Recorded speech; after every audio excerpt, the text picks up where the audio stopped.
கர்த்தருடைய பரிசுத்த நாமம் மகிமைப்படுவதாக. இன்று நம்முடைய தியானத்திற்காக ஆதியாகமம் 28:15 வசனம், அதன் பின்பாகும். நான் உனக்கு சொன்னதை செய்யும் அளவும் உன்னை கைவிடுவதில்லை என்றார். அல்லேலூயா. கர்த்தர் நம்முடைய வாழ்க்கையில் ஒவ்வொரு நாளும், ஒவ்வொரு மாதமும், ஒவ்வொரு வருஷமும் வாக்குத்தத்தம் பண்ணி கொண்டே இருக்கிறார் இல்லையா? அந்த வாக்குத்தத்தின்படி அவர் செய்வார். சில நேரங்களில் நமக்கு சந்தேகங்கள் வரலாம். இந்த வாக்குத்தத்தம் கொடுத்து எத்தனையோ வருஷம் ஆச்சு, எத்தனையோ மாதங்கள் கடந்து விட்டது, நீங்கள் புலம்பிக் கொண்டிருக்கலாம்.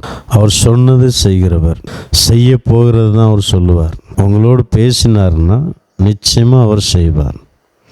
எவ்வளோ வேணும் சந்தேகமே இல்லை.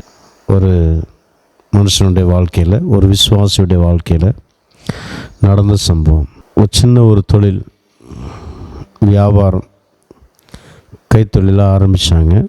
ஆரம்பிக்கும் போது ஆண்டவர் சொன்னாராம், இப்பொழுது நீ தனிமையாக செய்கிற, ஒரு நாள் வரும் உன்னுடைய தொழிற்சாலையில் 50 பேர் வேலை செய்வாங்க அப்படின்ட்டு சொன்னாராம். அவர் அந்த வார்த்தையை நம்பலை.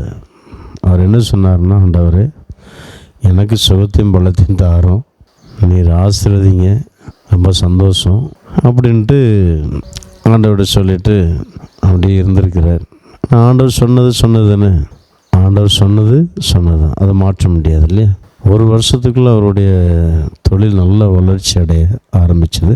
நல்ல வளர்ச்சி. அப்புறம் பார்க்க போனால் ஒரு வருஷத்துக்குள்ளே 50 பேர் வேலை செய்கிற மாதிரி கர்த்தர் அவருடைய தொழிலை ஆசீர்வதித்தார். எனக்கு அருமையான தேவனுடைய பிள்ளையே, அவர் சொன்னதை செய்கிறவர். இப்போ அவர் சொன்னதை செய்கிற தேவனுடைய பிள்ளைகள் நாம். அவர் சொன்னதை நாம் செய்யணும். அனுதினம் வேதம் வாசிக்கணும், ஜெபிக்கணும், அவர் அதிகமாக நேசிக்கணும். அவர் அதிகமாக நேசித்து எல்லா பாரத்தையும் அவருடைய சமூகத்தில் வச்சுட்டு நாம் இருக்கும்போது நிச்சயமாகவே அவர் நம்மை ஆசீர்வதிப்பார். அவர் சொன்னதை செய்வார். நம்முடைய ஒவ்வொருடைய வாழ்க்கையிலும், குடும்பத்திலும், பிள்ளைகளுடைய குடும்பத்திலும், நம்முடைய தொழிலிலும், வியாபாரத்திலும், கம்பெனியிலும் தேவன் ஒரு வாக்கு கொடுத்திருப்பார். அந்த வார்த்தையின்படி நிச்சயமாக நடக்கும். அவர் சொன்னார், ஆனால் நிச்சயமாக நடக்கும். பொறுமையாக இருங்க. தாமதம் பண்ணாலும் அவர் செய்யாமல் இருக்க மாட்டார்.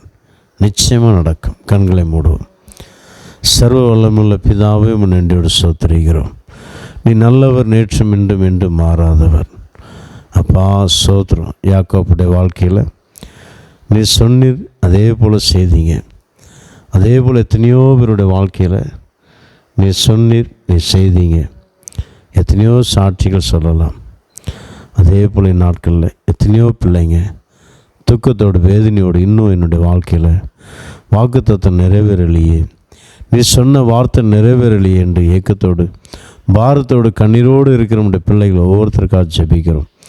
பொறுமையோடு இருந்து இந்த வாக்குத்தத்தத்தின் ஆசீர்வாதத்தை சுதந்திரத்துக் கொள்ளத்தக்கதாக ஒவ்வொருத்தருக்கும் உதவி செய்யும். உடைய நாமம் மகிமைப்படட்டும், கிருபை கூட இருக்கட்டும். ஆசீர்வதியும், காத்துக்கொள்ளும். அப்பா ஸ்தோத்திரம். இந்த நாள் முழுவதும் எல்லாரோட குடும்பங்களிலும் தெய்வ சமாதானம், தெய்வ சுகம் ஆளுகை செய்யட்டும். அப்பா ஸ்தோத்திரம். எல்லாருடைய பிரயாணங்களிலும் எல்லாவித ஆபத்து விபத்துகள் நின்று உடைய பிள்ளைகளை விலைக்கு பாதுகாத்து கொள்ளும். உடைய நாமம் மகிமைப்படட்டும். எங்களை தாழ்த்தி ஒப்பு கொடுக்கிறோம். இயேசு கிறிஸ்துவின் இனிய நாமத்தில் வேண்டிக் கொள்கிறோம் பிதாவே. ஆமேன், ஆமேன். God bless you.